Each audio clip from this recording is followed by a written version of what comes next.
Good evening, everyone. Hope everyone's having a great week. I've got my guest tonight is a long ways away, up in the northwest, and we'll get started here. I'll bring him on, but my guest tonight is Marc Cameron. Marc, great to have you on. Hey, thanks for having me. Yeah, I remember seeing you in BoucherCon last year, and you were on a panel with a lot of other authors who have taken over for other authors Oh series yeah. and stuff, and it was very interesting listening to all of you up there. And I've had it. I've had Reed Farrell Coleman. I've had him on the show a few weeks back, which was great. Or it was actually a couple months ago. Great having him. But I've been trying to get everybody that was on that panel to be on the show. But I appreciate you being on. Oh, Tell absolutely. us a little about you. Tell us the important stuff. I know you're up there in Alaska, where this time of year you've got lots of sunlight. Yeah, I mean, I don't know that there is any important stuff about me. I've written profession. I'm retired Deputy U.S. Marshal. I retired from law enforcement after not quite 30 years, about 29 and a half years. And in the federal government, you can retire when you're 50. So I took an early retirement just to write full time and been writing full time ever since. It was just a very fortunate timing for me with my series is that I could kind of continue on and make a living writing now with a paltry federal retirement. So it works very Hopefully, well. they So don't very take it away fortunate. from you, right? Yeah, no kidding. So you were in law enforcement. Were you a U.S. Marshal for the entire 29 years, or did you do some other law enforcement work before becoming a U.S. Marshal? Oh, so I was a excuse me, just a uniformed police officer in a little town called Weatherford, Texas. A small department, about 40 sworn officers, and um, was a uniformed officer, patrol officer, investigator for a time, and then mounted police officer, horse patrol for a time. And during that, I was pretty young. I was barely old enough to buy my own bullets when I started. Right, 21 years old, and um, so they kind of raised me, honestly, Weatherford PD and Parker County Sheriff's Office and the troopers there. But I had applied with the Marshal Service about 5 years in, and it took about 2.5 years to get hired by the marshals. And then I was hired as a deputy U.S. Marshal and started out in East Texas. Worked actually north of where I lived, but it was called the Eastern District of Texas. Worked out of a little Sherman sub office, 2-person sub office. Handled the Eastern District of Texas wraps around Texas, so it goes from Denton along by the Red River border with Oklahoma, and then down on the east side of Texas to Beaumont. So I had some good adventures there for about 3 years, and then transferred to Idaho, the District of Idaho, and I was stationed in Coeur d'Alene. So had just north of Moscow, Idaho, all the way to the Canadian border, that panhandle of Idaho. I was there 4 years as a deputy marshal, and then transferred to Alaska as what we affectionately call a POD, just a plain old deputy, and worked as a plain old deputy for a couple of years here. But I was assigned to manage the task force, the fugitive task force, um, shortly after I moved up here as just a plain old deputy, and then promoted. Um, Specialized in protecting federal judges and dignitary protection kind of thing. And then did supervisory stuff for a year, and then promoted to chief, which is um, so in the Marshal Service, we always say, if we're going to arrest somebody, we say, U.S. Marshals, put your hands on the ground. We're not U.S. Marshals. We're Deputy United States Marshals. There's really only 94 United States Marshals. They're all appointed by the president, quasi. They're really appointed by the senators in their state. Uh, Um, and they change every time there's a new administration. The marshal changes. The top political appointee in each district is the Marshal, and the top civil service appointee or civil service employee in the district is the Chief Deputy. So I retired as the Chief Deputy for the District of Alaska. So obviously very, very prestige. So a big change, obviously, going from Texas to Idaho to Alaska, I'm sure. I Yeah, mean, yeah, just the terrain alone, and yeah, we kind of joke. I'm from Texas, but we joke. You know, Alaska's just big. We have T-shirts that have a picture of Texas that says "Say hello to my little friend." Because always when I was in Texas, it was the Lone Star State, a big state like Texas, and Alaska's just unimaginably big. So it's been an interesting experience coming up here and knowing that if I if I start driving north, it's going to take me 2 days to get to the top of Alaska. And if I start driving south, it only takes me 4 hours, but then I reach the end of the road and have to get on a boat and then go another 800 miles until I get to the end of Alaska. yeah. I think some people don't realize how big Alaska is. I mean, if you put it in the Western United States, it pretty much would cover almost the entire Western United States. Yeah, it covers the whole middle. We part of our way to let our headquarters know that we're not a little, most maps it shows us as a inset by Hawaii, and Right. people don't realize how big Alaska is. And so we had a coin made that shows Alaska superimposed over the 48 contiguous states, and it covers the breadbasket of the U.S. It's probably a third the size of the contiguous U.S. So why did you want to go to Alaska? Other than I know I read on your website, it sounds like you like fish and boating and everything, and it's so big, but the population is fairly small in Alaska when it comes to the size. So Yeah, yeah. It's just a front. I guess maybe just my personality likes the frontier, and I like being at the edge of the frontier. And Anchorage has. I mean, we live in a little town called Eagle River, which is part of the municipality of Anchorage.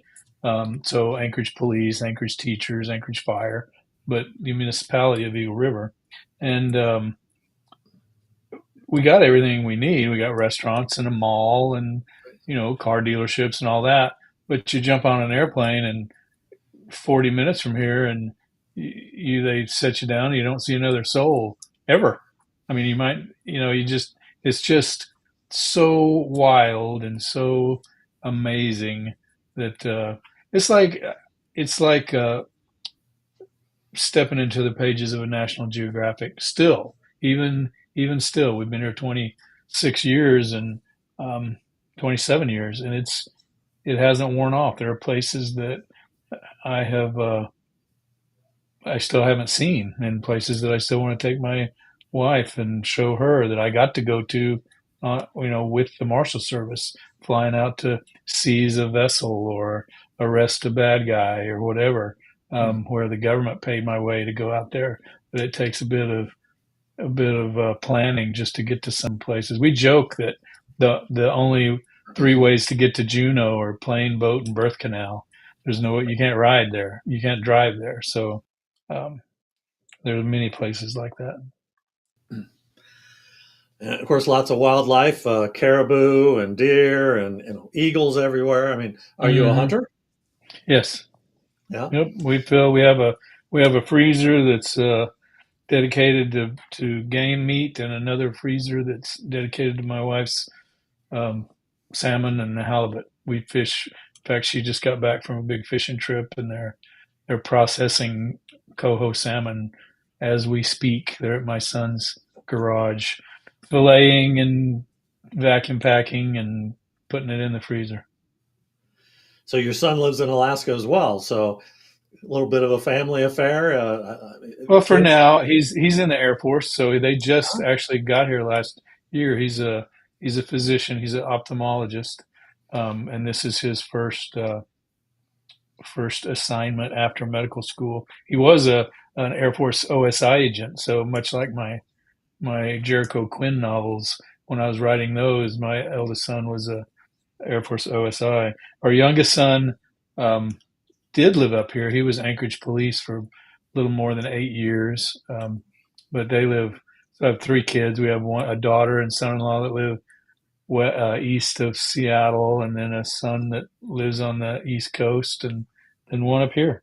But we get them up here as often as we can because they get, they're used to being able to go fishing. And, my son or my son-in-law and daughter took back 50 pounds of fish when they went home last week. So they're used to it. And how long will 50 pounds of fish last? I Well, for go, the two of them, all year, but yeah. we, we kind of have a, I'll cut some of it into like jerky and smoke that, and then my wife will can some, and we freeze a lot of it, and then at the end of the season when she's going fishing again, then we'll smoke last year's salmon and put that in cans, and then we eat smoked salmon from last year because we want it. We're we're we're spoiled. We like the fresh salmon we eat. Hey, it's right there in your backyard, right? So Yeah. Yeah. I'm sure you're not the only one that's catching lots of salmon. No, no, not at all. So so I also saw that you're a second degree black belt in Jujitsu. Is that something that you learned in the Marshal service, as part of the training, or something you No, want to do just for yourself? both. I have a very good friend who's a 10th degree. He's got his own system. He just got inducted into the Martial Arts Hall of Fame and brought down to California. His name's Ty Cunningham, but he was my partner in the Marshals for years, and so I've been training under him for probably 20, well, longer than I've lived here, so probably 30 years. Um, but I did Aikido in Japan. I studied a little bit of judo in Japan, and so my jujitsu is a Japanese jujitsu, but it's not like BJJ. It's Japanese jujitsu, and it's a little bit harsher. Um, like you wouldn't use it for you wouldn't play around with it as much because it's a lot of joint destructions and things like that. Maybe your characters might use it a little bit when they have somebody Yeah, they want to take down. Huh? yeah, and it's it's something that I don't do as much anymore. I mean, they put that on my bio. I am a Right. second degree black belt, but I don't roll around much anymore. I still teach some defensive tactics classes and mainly, strategy and things like that, but I don't spar anymore. Or I've got scars on my wrist from a lot of kotegaeshi and things like that. So I'm getting to where I want to be. Is what's the Toby Keith song? I'm as good once as I ever was, but I don't want to hobble around hurt from working out at the dojo. Still exercise and stay in shape, and you know get in touch with the mat now and then to stay limber and roll and that. But as far as sparring, I don't. I'm a little long in the tooth for that. Well, living in Alaska, obviously, exercise is an important factor because you are out in the outdoors a lot and you fish. Yeah. I saw you sail as Hmm. well, and it sounds like some of your characters carry over some of those traits as well Oh in your yeah. book Yeah. series. No, absolutely. That's Alaska is one of those places where people that like to do that gravitate here, and um, so when I write about Jericho Quinn or Arliss Cutter, they're both from Alaska, and or not actually. Arliss is not. He's from Florida, Oh, wow. transplanted here, so he's a bit of a fish out of water. But he lives in Alaska.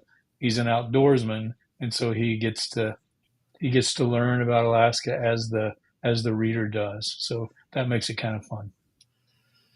Yeah. So, and obviously there's plenty of territory up there to scout for Oh locations for your stories. So, no, absolutely. We were. So as part of our tactical tracking unit, which is like a kind of like a SWAT team except rural, so a rural SWAT team that focuses on step-by-step man tracking, and Ty Cunningham actually started that in the District of Alaska, and then ended up becoming the supervisor in Wyoming and going and setting up a mounted tracking unit in Wyoming after he left here, and we both promoted. But during the time he was here, we did a lot of not just tracking fugitives, but also uh, search and rescue. We'd assist with Alaska Search and Rescue or the Alaska State Troopers. I remember early on in my career in Alaska, I'd gone down to Prince of Wales Island, about 800 miles south of here, and this guy had chopped another guy's head off with a splitting maul and then fled into the woods. And so it took us about 3 days, but we eventually located him. And I thought, man, that is a heck of an adventure. I was writing. I wasn't published at the time, but I was writing at the time and knew that I wanted that to be that was my goal. So that was a great adventure. And then shortly after that, I was home, and all the other trackers were out of district. So I got another call, and I got to go out for a lost sheep hunter. So there's mountains right up behind my house. You can see them.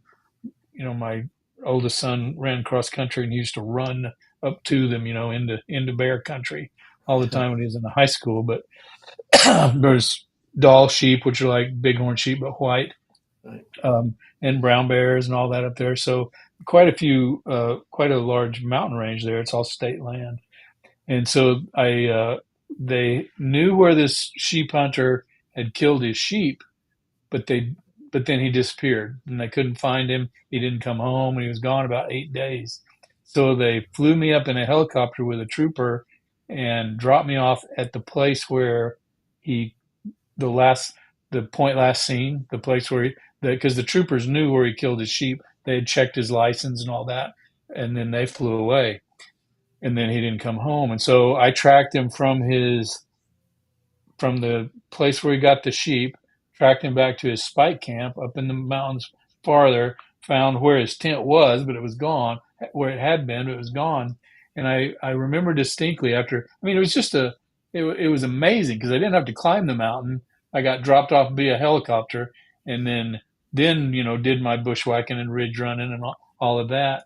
And I sat down straddled really just a pinnacle of a mountain, sat with my leg in one valley and another leg in another valley, and called the chief deputy at the time, um, lady named Wanda Phillips, one of the best mentors I've ever had, and just thanked her for letting me work up here. And I was really kind of overwhelmed at how incredibly beautiful it was. And while I was talking to her, we had horses and four wheelers and stuff down in the valleys, and some of the ground crew down in one of the valleys to my left flushed a big sow grizzly out of the brush, and she came just exploding up the side of the mountain, not on my side, but on the far side of the valley. And it looked to me like she was running up a wall like as steep as your kitchen wall. But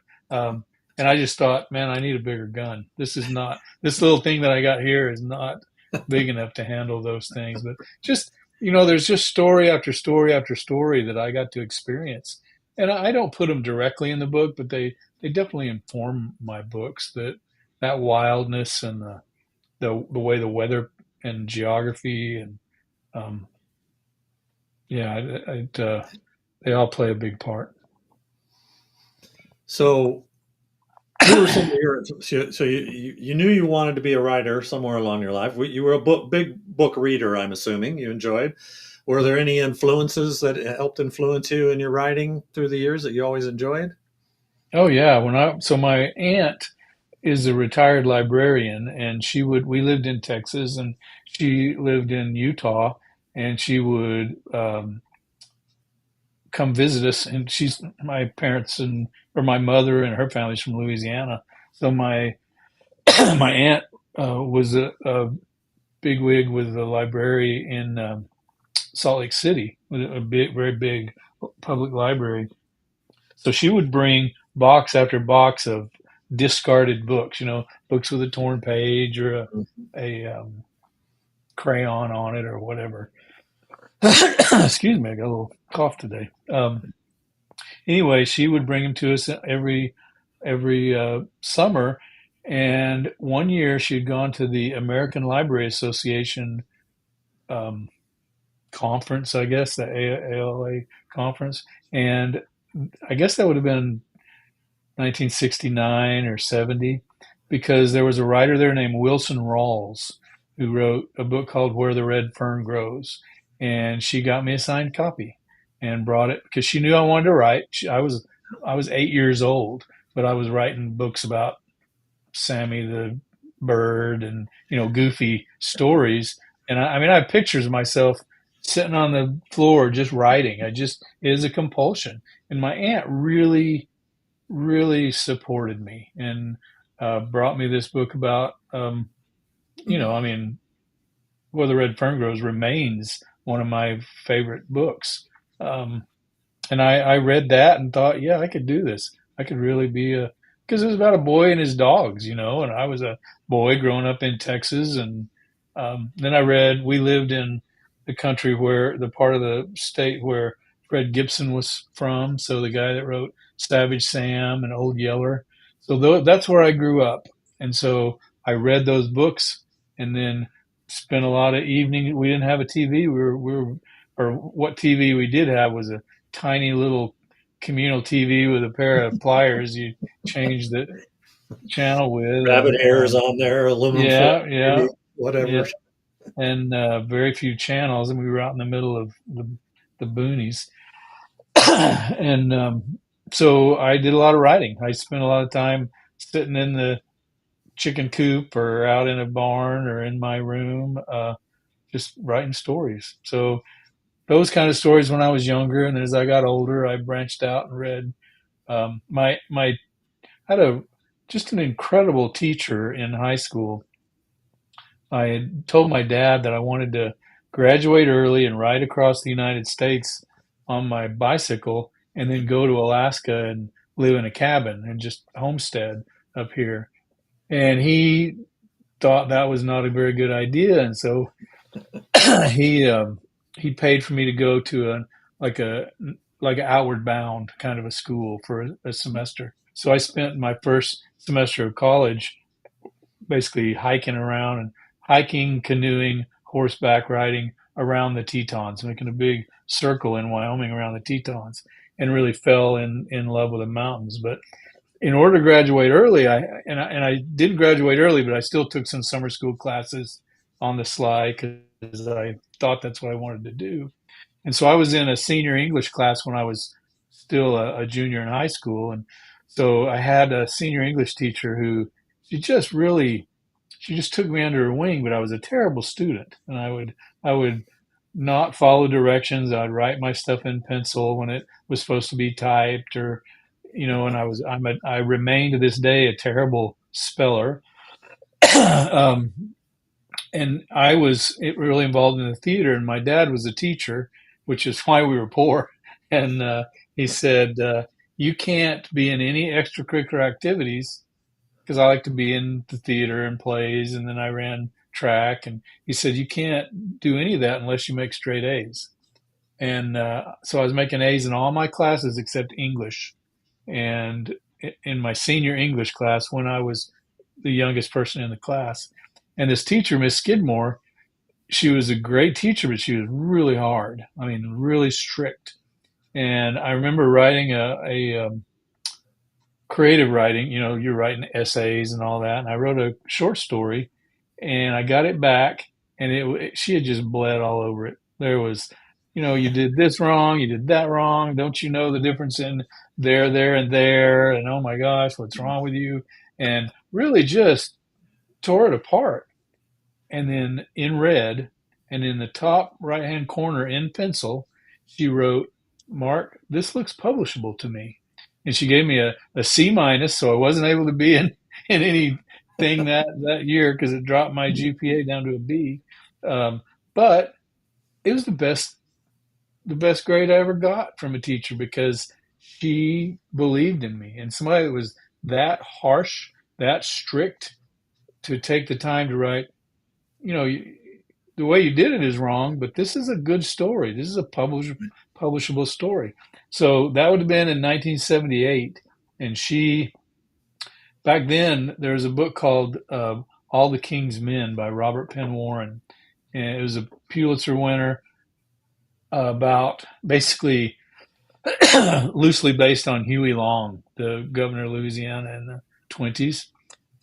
Big, thick book, but it was banned in Texas. And this wonderful teacher got me off kind of off to the side like she was doing a drug deal or something. And she kind of handed it to me and she goes, I want you to read this book. Don't show it to anybody, but I want you to read this book. Don't mimic it, but look at what Robert Penn Warren does. Look at the way he turns a phrase, and I think it will help you. So, yeah, I owe her an incredible debt. I was able to I was able to dedicate a book to her about 3 months before she passed away. One of the Jericho books, and I still keep in touch with her son on social media. Yeah, that's great. Do you still have some of that some of that stuff when you were a youngster? Even that graded paper somewhere Yeah. The stored graded away? paper is, yeah, it's in one of my filing cabinets somewhere. I went to the Hemingway Museum in Key West and saw how small it is, and I realized, man, if this all Hemingway got, nobody's ever going to have a museum to me. So I don't need to. I don't need to keep all this stuff. So I've gotten rid of a lot of crud, but I have a few of those things. I think I posted. I can't remember if I posted that, but I had another college professor that wrote something like that. I think he said, "I hope you do go on and write professionally." So I kept those. And I kept all my rejection letters because I got a lot of those. Well, that's pretty normal. I don't think I've ever met an author that didn't get a rejection letter Yeah, of some kind, right? exactly. It's kind of Yeah. a you got to do it. Badge of courage or whatever, It right? is. You have a badge of It is. honor or whatever. Yeah, so all that. And sometimes it's good to look back on. I know I still have some of the stuff I wrote when I was in high school and stuff, and you read it and you kind of laugh a little bit at what you wrote, but you could see, the idea was right. The Yeah, execution maybe just was kind of crappy, right? As you yeah, said. absolutely. All right, so let's talk about your book. So on your website, I saw you have 3 series that I'm aware of. But what was the first thing that you ever published that went out? So I wrote westerns to begin with. I wrote under the name Mark Henry, Mark with a K, Henry. So I've got a couple of westerns under that name, and Kensington actually came out with both westerns under one book and then renamed it. It's a compendium book. It's called um, To Hell and Beyond, I think. That's what they called it. But it's actually 2 books that was supposed to be a trilogy, but I have to pay the rent, so I started writing thrillers. Um, and Westerns were so not a real big seller at that time. Yeah, it was really tough, and I love westerns. I grew up reading westerns, and um, still love to read westerns. And many of my friends are western authors, but it's just comparatively speaking, because the book sold pretty well, um, and they were both USA Today bestsellers. But um, compared to a thriller, the audience is just smaller, sadly. Um, So I started writing thrillers and wrote the Jericho Quinn, and then wrote some short stories in the meantime. Wrote for um, Boys Life magazine and the Saturday Evening Post, and then which was kind of dreams come true. And then wrote my Jericho Quinn series. Wrote 8 of those, and then 2 novellas, and then on the back of and then started the Cutters, and then on the back of the Jerichos, thanks to Mark Graney, who wrote the Clancy's after Clancy passed away. He sent one of my Jerichos to Tom Colgan, the editor of the Jack Ryan series, and showed it to him and suggested me when Graney was going to step away. He did 7. And so Tom Colgan called my agent, um, and said they wanted me to do the next Jack Ryan. So I did 7 of those, and then I stepped away. And for a while, from 2016 to just a couple of years ago, I did one Cutter, one Clancy every year, and went back and forth for 7 years. And then now I've stepped away from the Jack Ryans and going back to doing the after almost 10 years. Um, by the time the book comes out, doing another Jericho Quinn. Now, Jericho, so I pulled these off. There was 8, 10 of them there. Looks like that you had covers for. You said some were novellas. Yeah, Triple Frontier and Dead Drop are both about 40,000 word novellas. Only came out in ebooks. All the rest of them are uh, mass market paperback or trade paperback. I think they put some out in trade paperback, and then Audible and ebook as well. Um, but yeah, they were very fun series to write, and I've already gotten the approval for the. We have a contract for 2 more. I get emails daily from people that miss Quinn, and so do I. I mean, I enjoyed writing them. They're great fun. They're a little more over the top than than the Cutters. So Jericho Quinn, it said special agent. So he's from Alaska as well, or lives in Alaska. So that character is a Air Force OSI agent, so Office of Special Investigations, which is kind of the unsung. So if you think about Air Force OSI, look at how many TV shows there are about Navy NCIS. Yeah. It's exactly the same thing. In fact, they went to OSI first and said, "Hey, we want to do a TV show about you," and they were like, "Nah, nobody will ever watch that." So they went to the Navy. Um, and so, and again, I mentioned that my son was doing that. And so my son's at Air Force Academy. My oldest is an Air Force Academy grad, OSI agent, now a physician. And while he was in the Air Force Academy, was teed up to be an OSI. I started writing about this OSI character, and I had in Air Force OSI and the Marshal Service work hand in glove on a lot of cases as well. So I'd already worked with him anyway, and a lot of people don't know about them. So it's fun to explore that different kind of law enforcement. The different rules and different things that they're supposed to do, their wheelhouse. So I obviously take a lot of liberties with what my special agent does. He's got a sidekick named Jacques Thibodeau, who's a big, ginormous um, Cajun Marine gunnery sergeant, and then kind of a sexy girlfriend that's Cuban, Russian, CIA case officer, and another gal that's their Japanese martial arts sensei, so I can work in some jujitsu and kendo and iaido and things like that. So they're very fun to write and very very cultural and I would say they're not like the Clancys in that they're not as serious as the Clancys. I again they're a little more over the top, but they're geopolitical like the Clancys, where the Cutters are in the United States. It's bad guy versus good guy. It's Marshal tracking down a fugitive, dealing with the crappy weather and cold and all of that. Where Jericho and his friends might be in Central Asia for one book and Cuba the next book and mainland China the next book. They're very globe trotty. So I wanted to ask you a little bit about the Jack Ryan series, and I've got the books there. And you said you've stepped away, and so Mm-hmm. what was that like? And I first I didn't really meet you, but I saw you on one of the panels at BoucherCon last year, talking with a bunch of Mm-hmm. authors up there who have taken over for authors who have passed away, or in Andrew Child's case, he took over his brother because he didn't want to Mm-hmm. do Reacher anymore. But Right. what what was it like taking over taking on such an iconic character like that? I mean, were you given any restrictions, or were you pretty much given free reign to write the books the way you wanted to write them?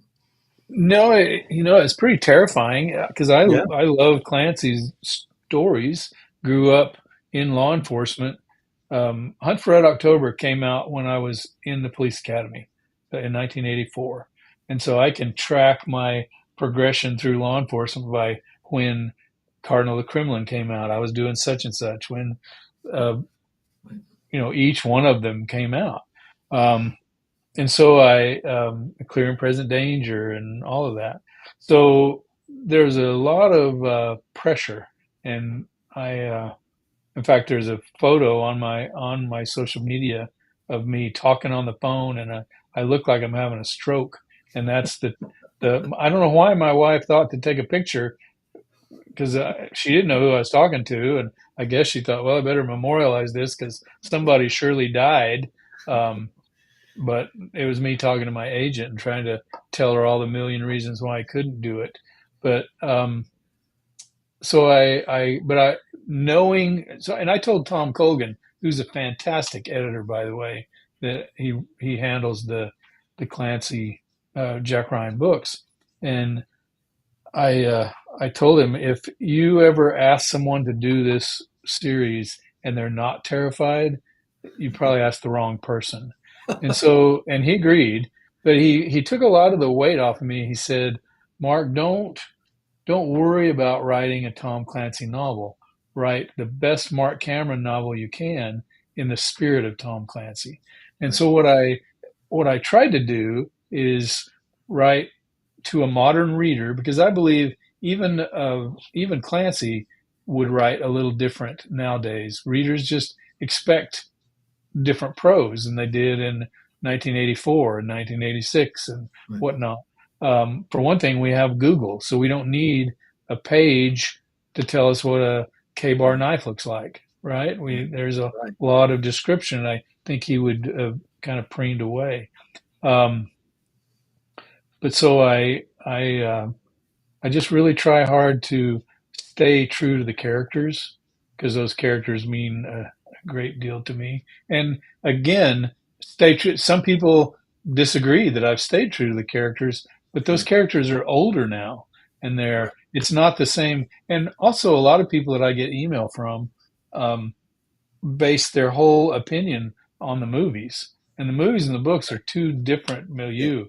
They might, I've been chewed out because I didn't show what a great sniper Dean Chavez is, and in the books he's not a sniper. That's just strictly for the movie. Right. So it was a great. It was an. I'm using the word awesome here in two ways. It was a awesome responsibility. In other words, a big responsibility. I only half joking say that people that read Jack Ryan books read with a TI-80 graphing calculator and a copy of Jane Ships of the World beside the book while they're reading it, because they double check everything. I got an email from a nuclear physicist telling me that I got the half life for plutonium 2 whatever wrong, and I was like, oh, okay, sorry, I apologize.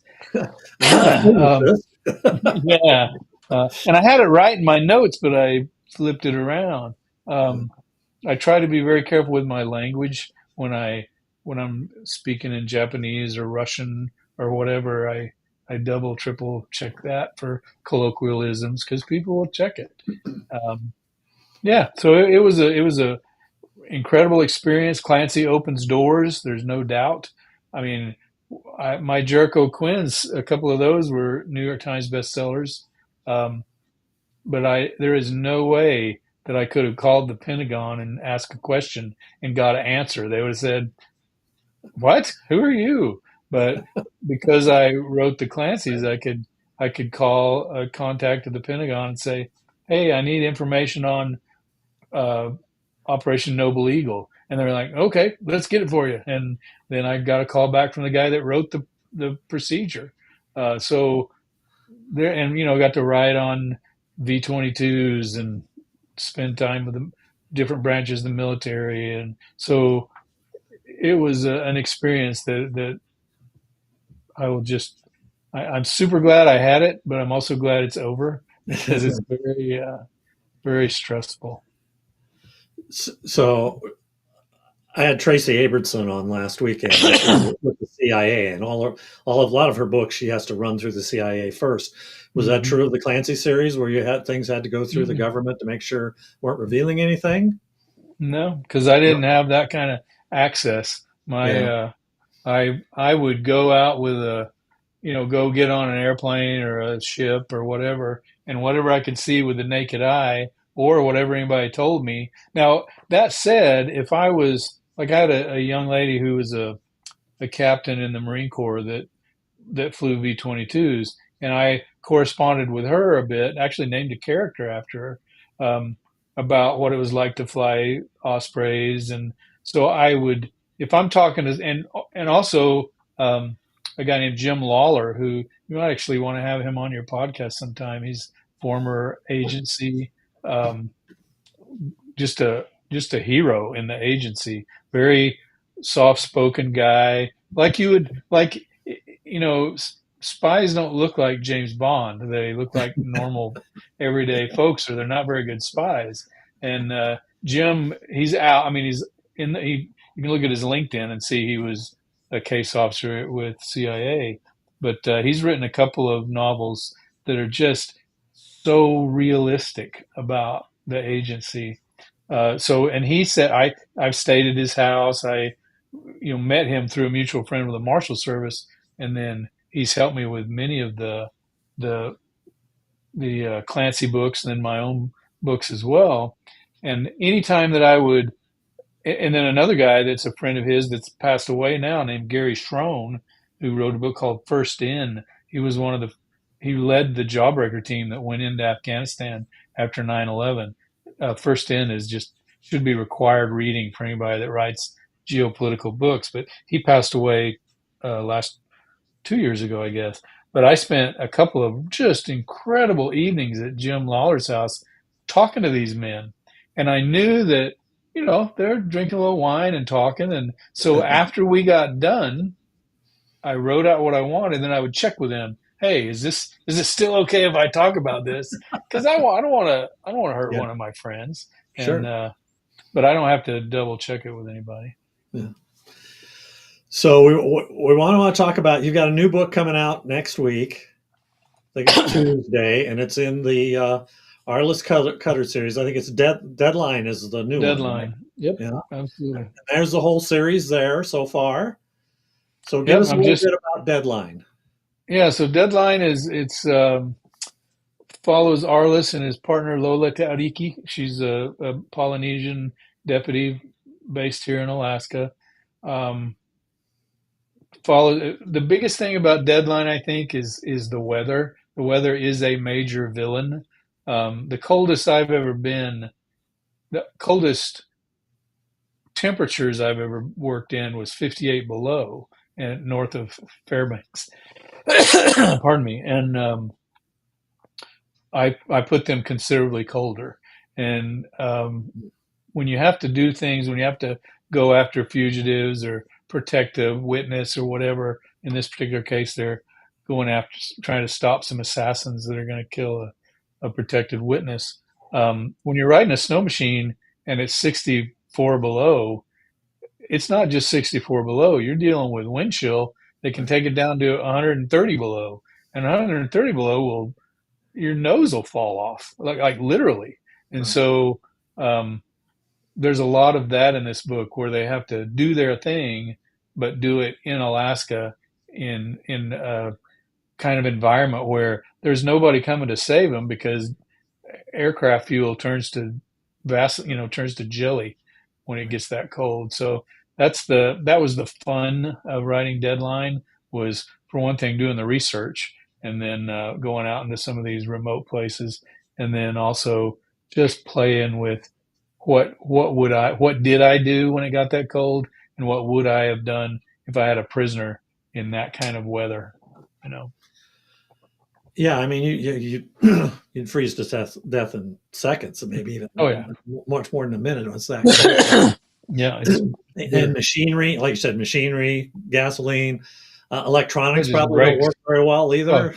batteries last. I've Yeah, taken my phone out to do a video, like a little publicity video or something for the books, and if it's colder than 10 below zero, the battery lasts about 4 minutes on your phone when you get it out. It just don't last. So by the time it gets down that cold, if it gets to 50 below, I mean, I remember being in a cabin and we didn't have we hadn't bought a generator yet, and it was the tracking team. We had gone out to do some training, and it was 50. That's when it was 58 below, and I would imagine it was a little colder. But when we came through Fairbanks, all the thermometers showed 58 below on the bank and the church and whatnot. And then we kept going north up into the White Mountains where this particular book takes place. And I so we had our government vehicles there with her and with us, and they have auto starts on them, right? Well, we were really worried at that temperature that they wouldn't start the next morning. And we had a warm cabin to stay in, but we would there was five of us, and everybody would drink. Basically, we had these big jugs of iced tea and lemonade, and we would drink as much as we could stomach, and then go to sleep, and then wake up. We're all 40-year-old guys. Wake up 45 minutes later, roll over and start our cars, and then drink, pee, and then drink a bunch more, and then go back to sleep. The car would burn for 15 minutes and immediately start to get cold. And then 15 minutes later, we'd wake up to pee again and start our cars. We did that all night just to make sure we could escape out of there. Probably not a lot of Teslas up there in Alaska, right? With all that There are cold. a few, but that is the reason. There are a few, but that's the reason there are only a few. So that book comes out next week. People can pre-order them now. Are you going to do some touring, promoting the book, going around the Yep. country and stuff?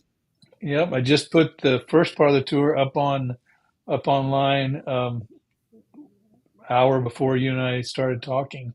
So I'll do an Alaska tour first, do Southeast Alaska, Ketchikan, Juneau, actually Anchorage, a couple of stops in Anchorage, and then Ketchikan, Juneau, and Skagway.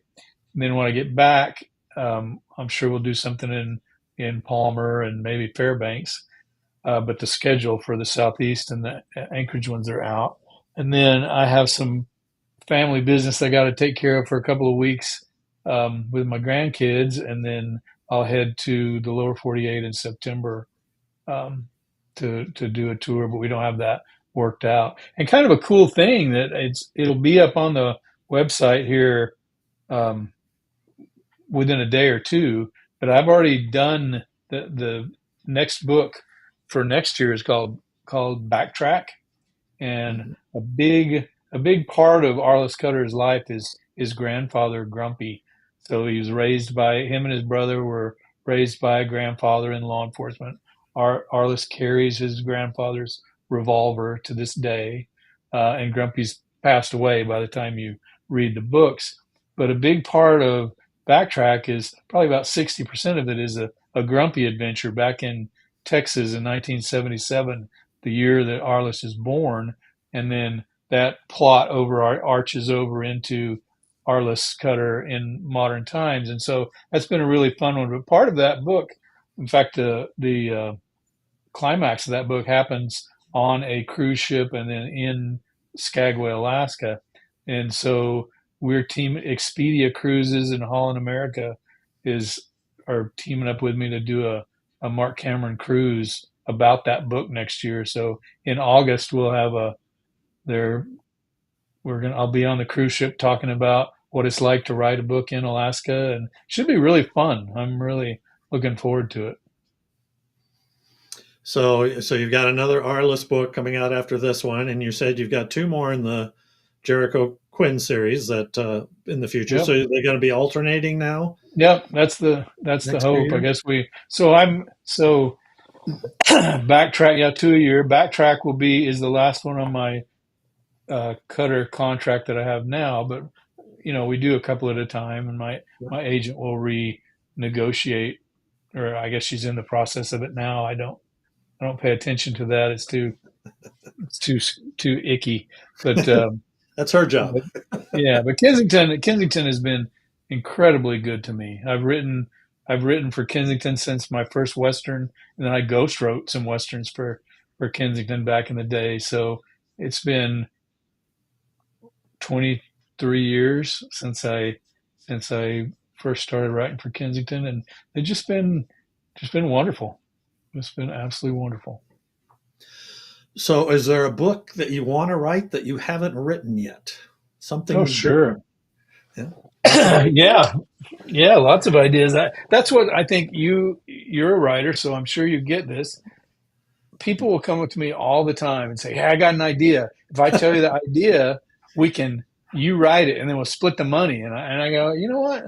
Ideas are not my problem. I've Yeah. got so many files of ideas. It's time that's my problem.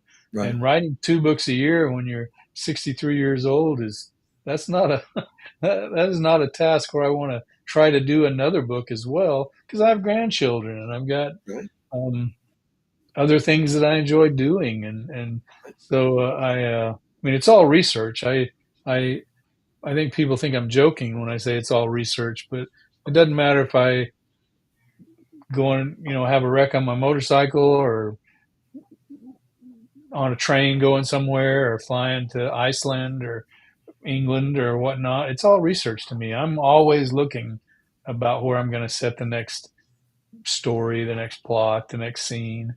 Um, But there are some books I would love to write. It's just a matter of the So, time right.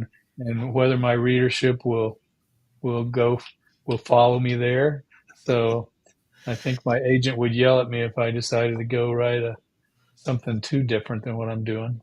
But I've got plenty of stories left for Jericho and Arliss as well. So it's just a matter of time. It's a good problem to have. A very good Yeah. problem to have. If only we could plug a little cable into our head, right, and just download all Yeah. those thoughts, right? And it would just, No. of course, that might be AI. Well, AI will probably do it eventually, Yeah, right? I enjoy the process. I think the process is incredibly fun. So then I got to ask you then, you a pantser or a plotter? I'm a plotter, big You're, time plotter. I so you, I you, don't stick with my plot. yeah, I give myself the leeway to meander.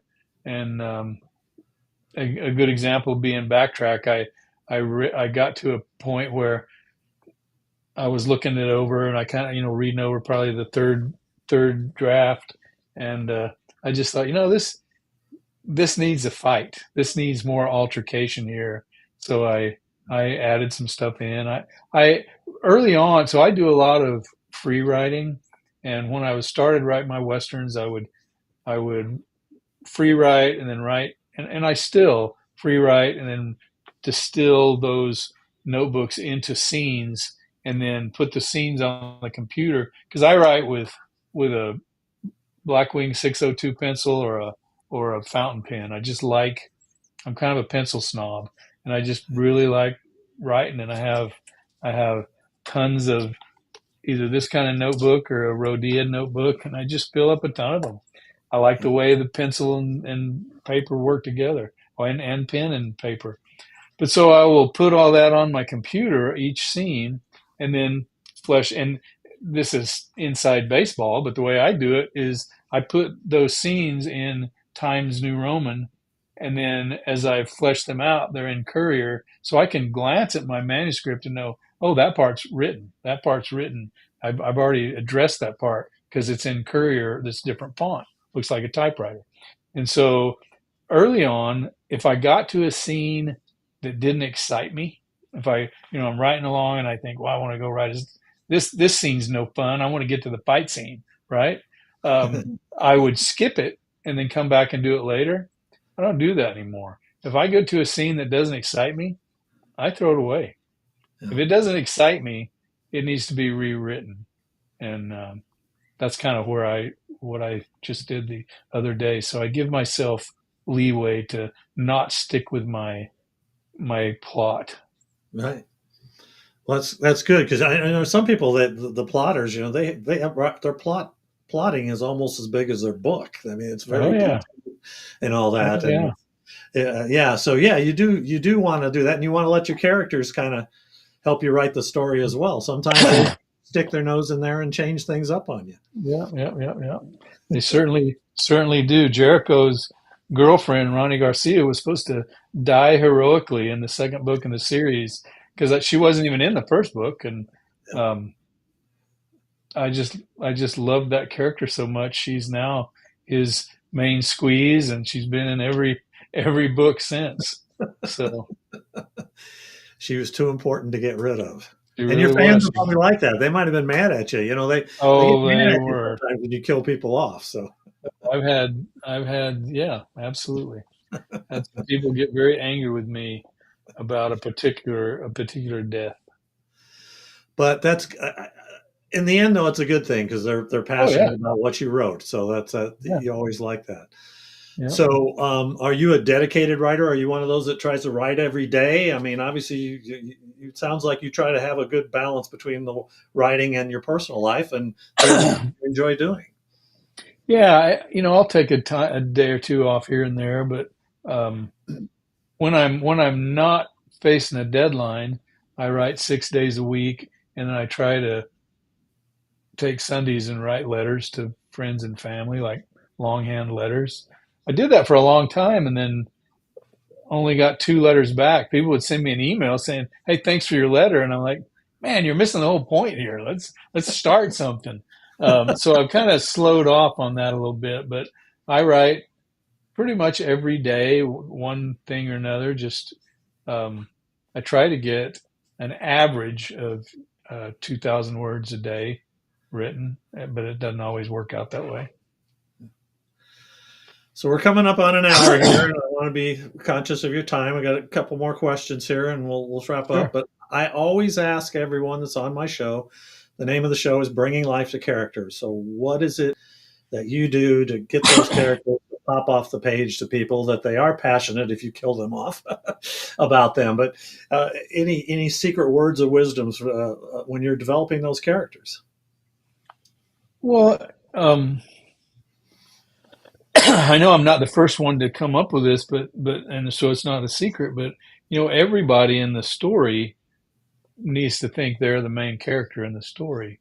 And so you you don't necessarily flesh out everything about them, but they need to feel that way. Everybody, including and especially the villain, thinks they're the hero.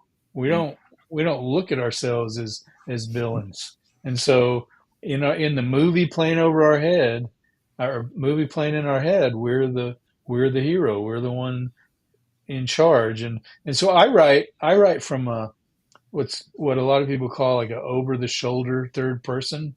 So I imagine the camera sort of plugged into their brain and over like a movie camera right beside their head, so that if I'm writing exposition and Jericho is the point of view character for that chapter, it's going to be in Jericho's vernacular, even if he's not the one speaking. Still third person, it's not third person or first person. If I'm writing from Jacques Thibodeau, the Cajun's point of view, when I'm writing exposition, if he's the point of view character, there's going to be some Cajun patois in the exposition, so that when people read a point of view chapter, they feel like they're seeing it through the eyes of that character, not first person, but just through the eyes of that character.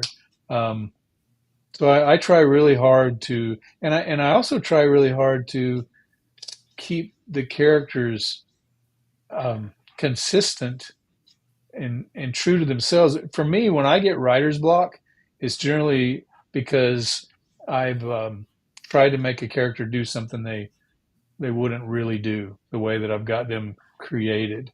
And I kind of write myself into a corner, and Jacques or Ronnie or Cutter or Lola has to do, I'm trying to force their hand, and that's just not within their character. And that gives me writer's block. So then if I go back and reapproach, then I can usually shake that off. But I think just getting to know the characters, and I don't base my characters on any one person, but they are certainly um, inspired by Right. bad, robbers and murderers I have known, and certainly some of the really heroic. Um, I mean, two of my sons were in law enforcement. My daughter rides motorcycles and climbs mountains, and I don't have to look very far for heroic figures. Um, That's great. So, what advice do you give aspiring authors? Any sage words of wisdom? I would say two things. I would say get your nose out of social media and write. Part of the thing that, and I say this to myself all the time, when I write a social media post, my brain then says, "Oh, you've written for the day. You have expended some of your dopamine enjoyment that you get playing with words, but you haven't made any progress. You're not. Your manuscript is no farther down the trail." So that, and when I say that, I mean your phone as well. I used to really just be so interested in people and characters. And then I went through a time, especially when I was the chief, where I just was on my phone all the time. Well, the BlackBerry, we didn't, the government used Blackberries. So I was Mhm. constantly on my BlackBerry. And then because I was writing while I was still with the Marshals, I had a private phone because I didn't want to use government equipment, private personal computer, personal phone, and all that. So I am constantly, and I noticed that my characters started to suffer because I wasn't being observant. If I sat on my, just got on social media or whatever while I was at the airport, I missed everything. I missed Right. all the wonderful little nuggets that were happening all around me. So I would say certainly be observant and get your nose out of your electronics. But the other thing that I would say to, um, and these are again, this is advice to myself, um, that I had to give to myself to establish writers is don't read your own reviews. Nothing good can come from reading your own reviews. It's like knowing your own IQ. You you either feel really dumb or really smart, and you're conceited because, oh, I have a super high IQ, or man, I wish I was smarter.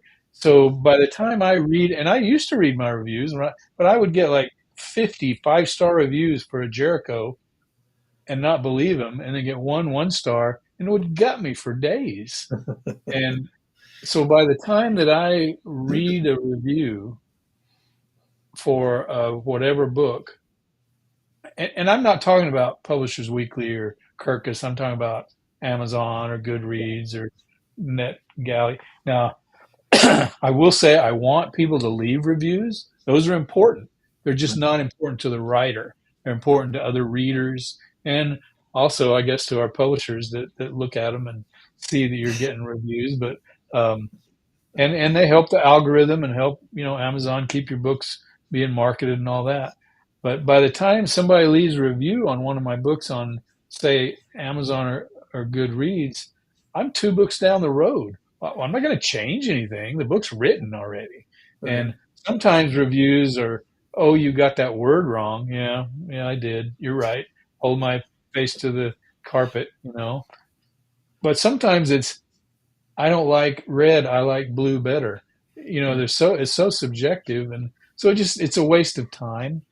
And that's just my opinion. But I see a lot of angst from people that get tied up in their reviews and spend an inordinate amount of time posting, "Oh, ha ha ha! I got some 1 stars. Let me show them to you online." Okay, why don't you go write? Why are you doing that? Because that's certainly not selling books. Yeah. Anyway, here Yeah. endeth the rant. Sorry. So, what about marketing? What's a good marketing tip that you'd like to share with anyone that's helped you through the years? I'll tell you what my agent told me. Write another book. Yeah. The more books you have out, the more backlist you have for the front list to sell.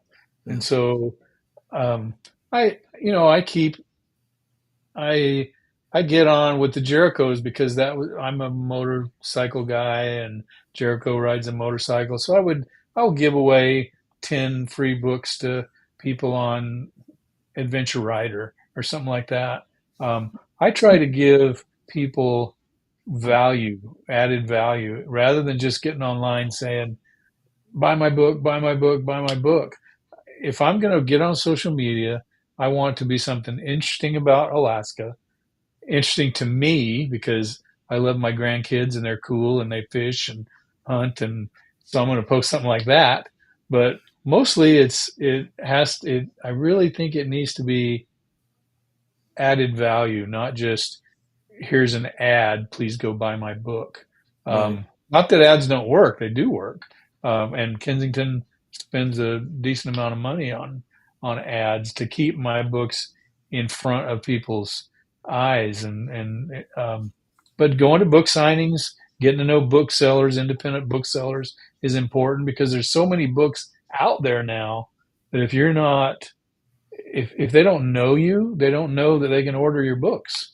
It's not like it used to when they would get a succinct catalog. There's I don't know how many million books there are, but it's just overwhelming.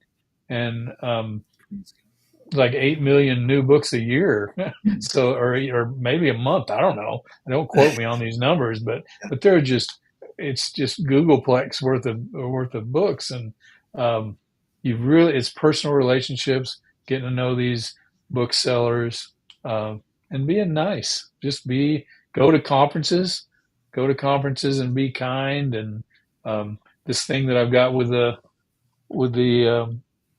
Holland America is going to be marketing, but it's being nice to them when they're talking to you and asking you what you can do. Right. Yeah, I don't. I wish I had. If I had the magic number to that, then I would be a multi bestseller. So, being a motorcycle rider myself, what kind of bike do you ride? A BMW GS Adventure. What do you ride? I have a Spider these days, Can-Am Oh, do Spider, you? because Oh, I do can only ride on three wheels these days, unfortunately, because of a motorcycle accident 8 years ago. Yeah. So No, I need that extra I wheel to keep me upright. Makes it a little easier on this old body of mine. So yeah. I don't blame you. Yeah, Alaska. The BMW GS is a it's kind of like the Suburban of and plus that's what Jericho rides. But I've yeah, actually been looking. Speaking of three wheels, I've been looking at a Ural. I think that would be fun yeah, to ride the Ural and put the dog in the sidecar and yeah. go Well, for my it. new series, I have a retired police officer who has a Belgian Malinois, and he has a sidecar that the Belgian Malinois rides in. So yes, Yeah. dog goes with him everywhere. So Oh yeah. I've got a friend that had a Ural up here and a lab, and he had doggles yep, got doggles to have for the his lab, goggles. and the dogs would ears would flap when he would go down the highway. It was pretty cool. It was Yes, that's pretty a cool. sight. If you're driving with a dog in a sidecar, people are going to see you. They're going to go do a little double take, I'm sure, and go, "What is Oh that?" yeah, they always say it, people that ride Urals say you've got to budget in time when you go to the store because people are going to come and talk to you. You just have to say, "I'm going to be half hour longer than I thought I was going to be," because it's just that Ural interest factor. Yeah, I get that with my Spider. People come up to me about the Spider too, and Hmm. they ask all kinds of questions about it. Yeah. So it's Oh it is yeah. one of those things. It's fun. I've ridden the Alcan several times on my motorcycle and had a pretty hellacious wreck on in the Yukon with an earlier bike, and it was all great research bouncing down the highway. But I I noted many times I'd pull over to fuel up, and people driving up and down the Alaska highways, mostly people our age, couples in RVs and whatnot, and Right. they would get out of their RV, and the woman would head straight for the store, and the guy would just kind of be looking at the motorcycle and walking and run into stuff, and always just and I do the same thing when I see a cool bike. I am Hmm. mesmerized by it. Oh yeah. Yeah, we go to South Dakota for an event every year, and they have the Sturgis Rally there, and we were there Hmm. one year the week before Sturgis, and there were still a lot of bike riders up there, and Oh just yeah. incredible some of the bikes that you'd see parked along the road there. It's amazing. It's just beautiful, especially some of the designs and stuff. So so you're going to be doing some promotion for your book. Let's see here. I'm going to throw that up on the screen again. I got that off your website coming July 9th. Thanks. Deadline. What other events? Are you going to BoucherCon this year? I am not. I've got those things coming up with. I'm having a adventure the first part of September with my grandkids up here. Right. So Well, that I got sounds to like take more a little fun, split. actually. Yeah, yeah, but I'll be at BoucherCon next year in Calgary for sure. We're talking about going. I can't go to New Orleans this year, but my wife, she says that she wants to go to Calgary. So we'll see how that It's goes. such a beautiful place. The my wife's from Calgary, so I'm sure that we'll be there. He's got a comment. Said great from DJ watching tonight. Said great interview. Thanks, DJ. Appreciate it. He's an That's author awesome. himself. Cool. And so yeah, so you got the promotions coming up, and I've got your website here. I'll throw that up here. Lots of stuff on your website. Links to all your books. You said you just posted about where you're going to be going for your promotion for the new book on the Yeah, side as well. yeah. It's on social media. I haven't had a chance to get it on the website yet. I literally just got it like 20 minutes before I logged on to talk to you. So um, yeah, we'll have So it'll be that, up and I'll there, have links on my website as well. right? Well, thank you, Mark. I appreciate you being on. It was great talking with you. Like I said, I enjoyed listening to you at BoucherCon last year. BoucherCon was uh, I enjoyed it. It was fun. Man, was it a lot of walking. That place was huge Yeah, out there. that was good. That was one of the better ones, I think. I like going to BoucherCon, but Yeah. that was a good one. Yes. Well, we had a good time. We had a good time too. It was really freaking hot though. That was the only bad thing, but that those few days in Nashville, but we had a good time there at the Gaylord, which was Yeah, it that was was great fun. big. Yeah. That was good. Well, thank you so much. I appreciate you being on. All the best to you. Good luck with your book. Hopefully, everybody out there will buy your new book, and you add an extra wing to that mansion of yours in Alaska, right? Or get another boat, Yeah, right? there you go. There you go. All right, Mark. Well, take care, and hopefully, we'll run into you in Calgary next year. Awesome. Thank you. All right. Thank you, everyone. Appreciate those watching tonight. This recording will be up on YouTube shortly afterwards, and I don't remember who my guest is next week. I think it's Christine Weavek from that I've known for years, but she'll be on, and she writes a lot of nonfiction, cold case type books, so a lot of fun there. So, but thanks everyone for watching. Hope we'll see you next week.